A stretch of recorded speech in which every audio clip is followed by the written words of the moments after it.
ನಮಸ್ಕಾರ, ವನಶ್ರೀ ಚಾನಲ್ಗೆ ಸ್ವಾಗತ. ಇದು ಹೊಸ ವಿಡಿಯೋ ತಂದಾಯಿತು. ಬನ್ನಿ ಇವತ್ತು ಗೌರಿ ಕಲ್ಯಾಣ ಸೀರಿಯಲ್ಲು ಹೇಗೆ ಮೂವ್ ಆಗುತ್ತೆ, ಏನು ಸ್ಟೋರಿ ನೋಡೋಣ. ಅದಕ್ಕಿಂತ ಮುಂಚೆ ನನ್ನ ವಿಡಿಯೋಕ್ಕೆ ಸಬ್ಸ್ಕ್ರೈಬ್ ಮಾಡಿಲ್ಲ ಅಂದರೆ ದಯವಿಟ್ಟು ಸಬ್ಸ್ಕ್ರೈಬ್ ಮಾಡ್ಕೊಳ್ಳಿ, ಹಾಗೆ ಒಂದು ಲೈಕ್ ಕೊಡಿ. ಗೌರಿ ಡಿಸೈನರು, ಒಳ್ಳೆ ಡಿಸೈನರ್ ಆಗಿದ್ದಾಳೆ, ಆದರೆ ಅದು ಯಾರಿಗೂ ಗೊತ್ತಿಲ್ಲ. ಯಾಕೆ ಅಂದರೆ ಅವಳು ಪಬ್ಲಿಕ್ಕಾಗಿ ಎಲ್ಲೂ ಮಾಡ್ತಾ ಇಲ್ಲ. ಈ ಒಂದು ಡಿಸೈನ್ನ ಬರೆದು ಅವರ ರಿಸೆಪ್ಷನಿಸ್ಟಿಗೆ ಕೊಟ್ಟಿರ್ತಾಳೆ, ಅದನ್ನು ನೋಡಿ ಓಕೆ ಆಗಿರುತ್ತೆ. ಅದನ್ನು ಇವಳೇ ಮಾಡಿದ್ದಾಳೆ ಅನ್ನೋದು ಗೊತ್ತಿರಲ್ಲ. ಇವನು ಕೋಟಿ ಕೋಟಿ ಬಿಸ್ನೆಸ್ ಮಾಡೋದ್ರಿಂದ ವಿವೇಕು ಅವಳಿಗೆ ಲ್ಯಾಪ್ಟಾಪಲ್ಲಿ ಅದ್ರದ್ದು ವ್ಯವಹಾರದ ಬಗ್ಗೆ ಎಲ್ಲ ಮಾಡ್ತಾ ಇರ್ತಾನೆ. ಆವಾಗ ಗೌರಿ ರೂಮಿಗೆ ಬರ್ತಾಳೆ. ರೂಮಿಗೆ ಬಂದುಬಿಟ್ಟು ಡಿಸ್ಟರ್ಬ್ ಮಾಡ್ತಾಳೆ. ಡಿಸ್ಟರ್ಬ್ ಮಾಡಿದಾಗ ನಿನಗೇನು ಗೊತ್ತಾಗುತ್ತೆ, ನೀನು ಹೆಬ್ಬೆಟ್ಟು, ನಾನು ಕೋಟಿ ಕೋಟಿ ವ್ಯವಹಾರದಲ್ಲಿ ಡಿಸ್ಕಸ್ ಮಾಡ್ತಾಯಿದ್ರೆ ನೀನು ಒಳ್ಳೆ ಹೆಂಗೆ ಆಡ್ತಾಯಿದ್ದೀಯ ನೋಡು, ಒಳ್ಳೆ ಸುಮ್ಮನಿರೋಕ್ಕಾಗಲ್ವಾ ಅಂತ ಬೈತಾನೆ. ಅಯ್ಯೋ ದೇವರೇ, ನಾನೇನು ಮಾಡೋಕ್ಕಾಗುತ್ತೆ, ನಾನು ಮಲ್ಕೊಳ್ಳುವಾಗ ಮಂತ್ರ ಓದ್ಕೋಬೇಕು ಅಂತ ಎಲ್ಲ ಹೇಳ್ತಾಳೆ. ಆವಾಗ ಆ ಥರ ಎಲ್ಲ ಮಾತಾಡಬೇಡ, ಸುಮ್ಮನೆ ಇರು ಅಂತ ಹೇಳ್ತಾನೆ. ಏನು ಹೇಳಿದ್ರು ಕೇಳಲ್ಲ. ಆವಾಗ ಅವನು ಸರಿ ಲ್ಯಾಪ್ಟಾಪ್ ತೆಗೆದಿಟ್ಬಿಟ್ಟು ನೀನು ಮಾಡೋಕ್ಕೂ ಬಿಡಲ್ಲ ಏನೂ ಇಲ್ಲಿ ಅಂತೇಳ್ಬಿಟ್ಟು ಅದು ತೆಗೆದಿಟ್ಟು ಮಲ್ಕೊಳ್ತೀನಿ ಅಂತಾನೆ. ಇವಳು ಜೋರೇ ಮಂತ್ರ ಓದೋದು ಆ ಥರ ಎಲ್ಲ ಮಾಡ್ತಾಳೆ. ಮಂತ್ರ ಓದಬೇಡ ಸುಮ್ಮನಿರು ಅಂತ ಹೇಳ್ತಾನೆ, ಕೇಳೋದೇ ಇಲ್ಲ. ಅಯ್ಯೋ ನನ್ನ ಪಾಡಿ ನಾನು ಮಂತ್ರ ಓದ್ಕೋತೀನಪ್ಪ, ನಿಮಗೇನು ಕಷ್ಟ, ಇದು ಒಳ್ಳೇದಂತೆ ಆರೋಗ್ಯಕ್ಕೆ, ಹಂಗೆ ಹಿಂಗೆ ಅಂತ ಏನೇನೋ ಕತೆ ಹೇಳ್ತಾಳೆ. ಈ ಕತೆ ಎಲ್ಲ ಕೇಳೋಕ್ಕೆ ನನಗೆ ಪುರ್ಸೊತ್ತಿಲ್ಲ ಅಂತೇಳ್ಬಿಟ್ಟು ಅವನು ಹೋಗಿ ಮಲ್ಕೊಳ್ತಾನೆ. ಆಮೇಲೆ ಇವಳು ಬೆಡ್ಶೀಟು ಅದೆಲ್ಲ ತಂದುಬಿಟ್ಟು ಮಲ್ಕೋತಾಳೆ. ಮಲ್ಕೊಂಡಾದಮೇಲೆ ಸ್ವಲ್ಪ ಹೊತ್ತು ಒಂದು 12 ಗಂಟೆವರೆಗೂ ಮಲಗಿರ್ತಾಳೆ. 11 ಗಂಟೆವರೆಗೂ ಬರೀ ಇವ್ರದ್ದೇ ಇವ್ರದ್ದು ಜಗಳನೇ ಆಗೋಗುತ್ತೆ. 12 ಗಂಟೆಗೆ ಅವ್ನು ಮಲ್ಕೋತಾನೆ. ಮಲ್ಕೊಂಡಿದ್ದು ಕನ್ಫರ್ಮ್ ಮಾಡಿಕೊಂಡು ಅವಳು ಪೇಪರ್ ತಗೊಂಡು, ಪೆನ್ನು, ಸ್ಕೆಚ್ ಪೆನ್ಗಳು ಎಲ್ಲ ತಗೊಂಡು ಅವಳು ಅಲ್ಲಿ ಡಿಸೈನ್ ಬರೆಯೋಕ್ಕೆ ಅಂತ ಹೋಗಿ ಕೂತ್ಕೊತಾಳೆ. ಹೊರಗಡೆ ಕೂತ್ಕೊತಾಳೆ, ಸೈಲೆಂಟಾಗಿ ಕೂತ್ಕೊಂಡು ಡಿಸೈನ್ ಬರೆದಿರ್ತಾಳೆ. ತುಂಬ ಚೆನ್ನಾಗಿರುತ್ತೆ ಡಿಸೈನು. ಆದರೆ ಅಲ್ಲಿ ಇವನು ಎದ್ದು ನೋಡ್ತಾನೆ, ಅವಳಿಲ್ಲ, ಗೌರಿ ಅಲ್ಲಿರಲ್ಲ. ಗೌರಿ ಇಲ್ವಲ್ಲ, ಎಲ್ಲೋದ್ಲು ಅಂತೇಳ್ಬಿಟ್ಟು ಅವನು ಸುಮ್ಮನೆ ಲೈಟು ಹಾಕಲೇನಿಲ್ಲ, ಹಂಗೆ ಹುಡ್ಕೊಂಡು ಹೋಗ್ತಾನೆ. ಎಲ್ಲೋಗಿದ್ದಾಳೆ ಅಂತೇಳಿ ಕೆಳಗೆಲ್ಲ ಇಳಿದು ಎಲ್ಲ ಕಡೆ ನೋಡಿಕೊಂಡು ಹೋಗ್ತಾನೆ. ಅಲ್ಲಿ ಹೋದಾಗ ಅಲ್ಲಿ ಮೆಟ್ಲ ಮೇಲೆ ಕೂತ್ಕೊಂಡು ಬರಿತಾ ಇರ್ತಾಳೆ. ಅದು ನೋಡಿದ ತಕ್ಷಣವೇ ಅವನು ಅಲ್ಲಿ ಬರ್ತಾಯಿದ್ದಾನೆ ಅಂತ ಇವಳಿಗೆ ಹೆಂಗೋ ಸೂಕ್ಷ್ಮವಾಗಿ ಗೊತ್ತಾಗ್ಬಿಡುತ್ತೆ ಬರ್ತಾಯಿದ್ದಾರೆ ಅಂತೇಳ್ಬಿಟ್ಟು. ತಕ್ಷಣ ಇವಳೇನು ಮಾಡ್ತಾಳೆ, ಆ ಪೇಪರ್ನ ಚೇರ್ ಇರುತ್ತೆ ಅಲ್ಲೇ, ಚೇರ್ ಅಡಿಗೆ ಆ ಪೇಪರ್ನ ಇಟ್ಬಿಟ್ಟು ಇನ್ನೊಂದು ರಂಗೋಲಿ ಚಿತ್ರ ಬಿಡಿಸ್ತಾ ಇದ್ದೀನಿ ನನಗೆ ರಂಗೋಲಿ ಚಿತ್ರನ ಅಲ್ಲಿ ಬಿಡಿಸ್ತಾ ಇರ್ತಾಳೆ. ಆ ರಂಗೋಲಿ ಚಿತ್ರನ ನೋಡಿಬಿಟ್ಟು ಅವನು ಬಂದಿದ್ದೇ ಕಿತ್ಕೋತಾನೆ. ಏನು ಮಾಡ್ತಾಯಿದ್ದೆ ಇಷ್ಟೊತ್ತಲ್ಲಿ ಅಂತೇಳ್ಬಿಟ್ಟು.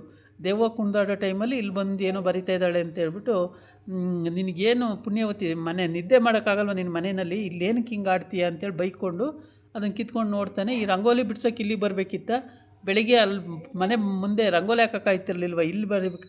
ಮನೆ ಮುಂದೆ ರಂಗೋಲಿ ಹಾಕಿದರೆ ತಪ್ಪಾದರೆ ಅಳಿಸೋಕ್ಕಾಗಲ್ಲ, ಇದರಲ್ಲಿ ತಪ್ಪಾದರೆ ಅಳಿಸ್ಬೋದಲ್ಲ ರಬ್ಬರಲ್ಲಿ, ಅದಕ್ಕೇ ಇಲ್ಲಿ ಬಂದು ನಾನು ಬರಿತಾ ಇದ್ದೀನಿ ಅಂತ ಹೇಳ್ತಾಳೆ. ಇದಕ್ಕೇನು ಕಡಿಮೆ ಇಲ್ಲ, ಎಲ್ಲದಕ್ಕೂ ಒಂದು ವಾಟ್ಸಕ್ಕೊಂದು ನಿನಗೆ ಇದಿರುತ್ತೆ ಅಂತ ಹೇಳ್ಬಿಟ್ಟು ಕಿತ್ಕೊಂಡು ನೋಡ್ತಾನೆ. ನೋಡಿಬಿಟ್ಟು ಹಾಗಂತಾನೆ. ಆಮೇಲೆ ಅದನ್ನೆಲ್ಲ ನೋಡ್ತಾ ಇದ್ದು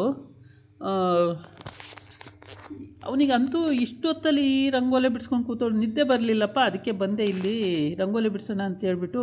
ನಿದ್ದೆ ಬಂದಿದ್ದರೆ ನಿದ್ದೆ ಮಾಡ್ತಿದ್ದೆ, ನಿದ್ದೆ ಬರ್ದಿದ್ದಕ್ಕೆ ಎದ್ದು ಬಂದೆ ಇಲ್ಲಿಗೆ ಅಂತ ಹೇಳ್ತಾಳೆ. ಆದ್ರೂ ಕೇಳಲ್ಲ. ಇವಳು ಬರ್ತಾಯಿದ್ದಾನೆ ಅಂದ ತಕ್ಷಣ ಗಾಬರಿ ಆಗಿಬಿಡ್ತಾಳೆ. ಏನು ಮಾಡಬೇಕು ಅಂತ ಗೊತ್ತಾಗಲ್ಲ. ಸೀಟ್ ಅಡಿಗೆ ಆ ಪೇಪರ್ನ ಇಟ್ಬಿಡ್ತಾಳೆ, ಚೇರ್ ಸೀಟ್ ಅಡಿಗೆ. ಇವಳು ಬರ್ಕೊಳ್ತಾ ಕೂತ್ಕೊತಾಳೆ ರಂಗೋಲಿನ. ಅದೇನಾರ ಗೊತ್ತಾಗಿದ್ರೆ ಅರ್ಧಾಕ್ಬಿಡ್ತಾನೆ. ಆವತ್ತೊಂದು ದಿವಸ ಒಳ್ಳೆ ಡಿಸೈನ್ ಬರೆದಿದ್ಲು, ಅದನ್ನು ಅರ್ಧಾಕ್ಬಿಟ್ಟ ಅವನು. ಕಣ್ಣಲ್ಲೂ ನೋಡಲಿಲ್ಲ, ಹಾಗೆ ಅರ್ಧಾಕ್ಬಿಟ್ಟ. ಅದಕ್ಕೆ ಅವಳಿಗೆ ಬೇಜಾರು. ಡಿಸೈನ್ ಬರೆದ್ರೂ ಇವರು ಅದನ್ನು ನೋಡಲ್ಲ, ಅರ್ಧಾಕ್ತಾರೆ ಅನ್ನೋದು. ಆಮೇಲೆ ದೆವ್ವ ಕುಣಿಯೋ ಟೈಮಲ್ಲೆಲ್ಲ ರಂಗೋಲಿ ಬರ್ಕೊಂಡು ಕೂತಿದ್ದಾಳೆ, ಹಂಗೆ ಹಿಂಗೆ ಅಂತ ಬೈತಾನೆ. ಬೈದ್ಬಿಟ್ಟು ಒಳಗಡೆ ಹೋಗ್ತಾರೆ. ಆ ಕಡೆ ಬಂದು ಅವನು ಅನಿಕೇತ್, ಅವನಿಗೆ ಇವ್ರ ಅಕ್ಕ ಸಿಕ್ಕಾಬಟ್ಟೆ ರೂಮಲ್ಲಿ ಇದನ್ನು ಮ್ಯೂಸಿಕ್ ಹಾಕ್ಕೊಂಡು ಕುಣಿತಾ ಇರ್ತಾಳೆ. ಟಕ ತಕ ತಕ ತಕ ಅಂತ ಕುಣಿತಾ ಇರ್ತಾಳೆ. ಅದನ್ನು ನೋಡಿ ಅವನು, ಏನಾಗಿದೆ ನಿನಗೆ ಈ ಥರ ಕುಣಿತಾ ಇದೆಯಲ್ಲ ಅಂತ ಕೇಳ್ತಾನೆ. ನನಗಿವತ್ತು ತುಂಬ ಖುಷಿಯಾಗಿದೆ, ಅದಕ್ಕೆ ಕುಣಿತಾ ಇದ್ದೀನಿ ಅಂತ ಹೇಳ್ತಾಳೆ. ಸರಿ, ಅವನಿಗೂ ಖುಷಿ ಆಗುತ್ತೆ ಆ ವಿಷಯದಲ್ಲಿ. ಒಳ್ಳೆ ಹೆಂಗೆ ಬೇಕಂಗೆ ಕುಣಿತಾ ಇರ್ತಾಳೆ. ಬಸ್ರಿ ಪ್ರೆಗ್ನೆಂಟು ಈ ಥರ ಕುಣಿತಾರೆ ಯಾರಾದರೂ ಅಂತ ಅವನಿಗೆ, ಅಂದರೆ ಮಗು ಹೋದರೆ ಸಾಕು ಅಂತ. ಹೆಂಗಾದರೂ ಸರಿ ಮಗು ಕಳೆದೋಗ್ಬಿಟ್ರೆ ನನಗೆ ಫ್ರೀ ಆಗುತ್ತೆ ಅಂತ ಅವನ ಐಡಿಯಾ. ಹಾಗಾಗಿ ಕುಣಿಲಿ ಅಂದ್ಕೊಂಡು ಅವನು ಖುಷಿಯಾಗುತ್ತೆ ಅವನಿಗೂ. ಆಮೇಲೆ ಅಯ್ಯೋ ಅನಿಕೇತ್ ಇನ್ನು ಸಿಕ್ಕಾಬಿಟ್ಟೆ ಕುಣಿಬೇಕು ಅನ್ನಿಸ್ತು, ಅದಕ್ಕೆ ಕುಣಿತಾ ಇದ್ದೀನಿ ಅಂತ ಹೇಳ್ತಾಳೆ. ಆಗ ಅವನು ಹೇಳ್ತಾನೆ, ಆಯ್ತಾಯಿತು ಕುಣಿ ಇನ್ನೂ ಕುಣಿ, ಚೆನ್ನಾಗಿದೆ ನೀನು ಕುಣಿತಿರೋದು, ಡ್ಯಾನ್ಸು ತುಂಬ ಚೆನ್ನಾಗಿದೆ, ಕುಣಿ ಅಂತಾನೆ. ಕುಣಿತಲೇ ಇರ್ತಾಳೆ. ಆದರೆ ಪ್ರೆಗ್ನೆಂಟ್ ಇಲ್ಲ ಅಂತ ಗೌರಿಗೆ ಮಾತ್ರ ಗೊತ್ತು, ಇನ್ಯಾರಿಗೂ ಗೊತ್ತಿಲ್ಲ. ಗೌರಿ ಅಪ್ಪನ ಮನೇಲಿ ಎಲ್ಲ ಮನೆ ಮಡಲು ತುಂಬಬೇಕು ಎಲ್ಲ ತಂದು ಅಂತ ಅವ್ರು ಕಾಯ್ಕೊಂಡು ಅಲ್ಲಿದ್ದಾರೆ. ಯಾವತ್ತಾರು ಬರ್ತೀವಿ ಅಂತ ಹೇಳ್ಬಿಟ್ಟು ಅವತ್ತೇ ಬರೋಕ್ಕೆ ಹೊರಟ್ರು. ಅಷ್ಟರೊಳಗೆ ಸೇಟು ಬಂದು ಇರೋ ದುಡ್ಡನ್ನು ಕಿತ್ಕೊಂಡು ಹೋದ, ಬಡ್ಡಿ ದುಡ್ಡು ಅಂತ ಹೇಳ್ಬಿಟ್ಟು. ಅಲ್ಲಿ ಆಗಿಲ್ಲ. ಇವಳು ಮನೆಗೇನಾದ್ರು ಎಲ್ಪ್ ಮಾಡಬೇಕು ಅನ್ನೋದು ಇವಳು ಇಂಟೆನ್ಷನ್ ಆಗಿದೆ ಗೌರಿದು. ಹಾಗಾಗ್ಬಿಟ್ಟು ಈ ಡಿಸೈನ್ ಬರೆಯೋದ್ರಿಂದ ಮನೆಗೆ ಇದ್ರ ಡಿಸೈನಿಗೆ ದುಡ್ಡು ಬರುತ್ತಲ್ಲ, ಆ ದುಡ್ಡು ಮನೆಗೆ ಕೊಟ್ಟರೆ ಮನೆಗೆ ಮೇಂಟೆನೆನ್ಸಿಗೆ ಆಗುತ್ತೆ ಅನ್ನೋದು ಇವಳದು ಒಂದು ಖುಷಿ ವಿಷಯ. ಹಾಗಾಗಿ ಇವಳು ಡಿಸೈನ್ ಬರೀತಲೇ ಇರ್ತಾಳೆ ಯಾವಾಗಲೂ. ತುಂಬ ಖುಷಿಯಾಗೇ ಬರೀತಾಳೆ, ತುಂಬ ಚೆನ್ನಾಗಿ ಬರೀತಾಳೆ. ಯಾಕೆಂದರೆ ಇವಳು ಫಸ್ಟಿಂದನೂ ಮನೆಯಲ್ಲಿ ಇವ್ರದ್ದು ಇದೇ ಕಸುಬಾಗಿರುತ್ತೆ, ಡಿಸೈನ್ ಬರೆಯೋದು, ವಾಸ್ ಮಾಡೋದು, ತುಂಬಾ ಚಂದ ಇರೋ ಅಂಥವೆಲ್ಲ ಮಾಡೋದು ಇವ್ರದ್ದು. ಇದೇ ದಿನವಿಡೀ ಅವರ ಅಪ್ಪ ಅವಳು ಎಲ್ಲ ಅದೇ ಮಾಡ್ತಿರ್ತಾರಲ್ಲ. ಇವಳಿಗೆ ಡಿಸೈನಿಗೆ ತುಂಬ ಚೆನ್ನಾಗಿ ಬರೆಯೋಕ್ಕೆ ಬರುತ್ತೆ. ಇದು ವಜ್ರದ ಡಿಸೈನ್ ಆಗಿರೋದ್ರಿಂದ ತುಂಬ ಕಾಸ್ಟ್ಲಿ, ತುಂಬಾ ದುಡ್ಡು ಬರುತ್ತೆ ಇದರಲ್ಲಿ.